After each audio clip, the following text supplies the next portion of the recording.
ওই যে গাড়ি দাঁড়িয়ে আছে আমার জন্য, তো সমস্ত কাজবাজ সেরে একটু তো লেট হয়েই গেল। তো চলো এবার বেরিয়ে পড়ি। আর এই যে গাড়ি ছেড়েও দিয়েছে, মেন রোডে উঠে পড়েছে। তো চলো এবার যাব ওর একটা বন্ধুর বাড়িতে, ওখান থেকে ওরা যাবে, ওদেরকে উঠিয়ে নেব। আর দেখো যেতে যেতে যেটা হলো, এইখানে এসে গাড়িটা পাংচার হয়ে গেল। প্রচুর টেনশন হচ্ছে যে কখন ঠিক হবে।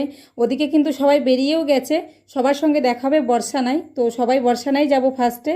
তো চলো ফাইনালি গাড়িটা ঠিক হয়, কিন্তু এবার মনটা একটু খুশি খুশি হচ্ছে। আর মেয়ে তো দেখো খুশিতে নাচ করছে। তারপর ওদেরকে ফোন করে দেওয়া হলো রেডি হওয়ার জন্য, কারণ আমাদের আর 15 মিনিট মতো লাগবে, তার মধ্যেই কিন্তু পৌঁছে যাবো ওদের বাড়িতে। তো দেখো চলেও এসছে ওদের বাড়িতে, এবার ওদেরকে উঠিয়ে নেব। তো এখান থেকে সোজা চলে যাবো বর্ষানায়, গিয়ে সবার সঙ্গে দেখা হবে। তো চলো এদেরকে উঠিয়ে নিই, তারপরে বেরিয়ে পড়বো। আর দেখো এখান থেকে একটুখানি গিয়ে রাস্তার হালটা একবার দেখো। প্রচুর যেহেতু বৃষ্টি হচ্ছে, আর বৃষ্টির কারণে এই রাস্তায় একদম এতটা জল জমে গেছে। তো চলো খুব একটা দূরও নয়, একটুখানি জায়গায় গেলেই তারপরে ভালো রাস্তা।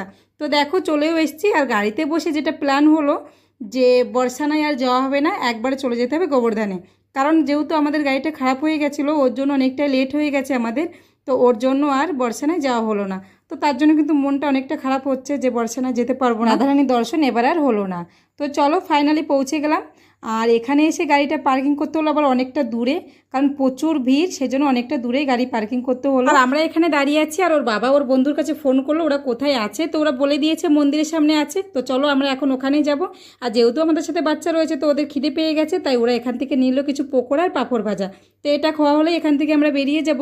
আর দেখো আমরা বেরিয়েও গেছি, চলে এসেছি মন্দিরের সামনে। তো চলো যারা আমাদের জন্য ওয়েট করছে তাদের কাছে এখন যাই, দেখা হচ্ছে পরে।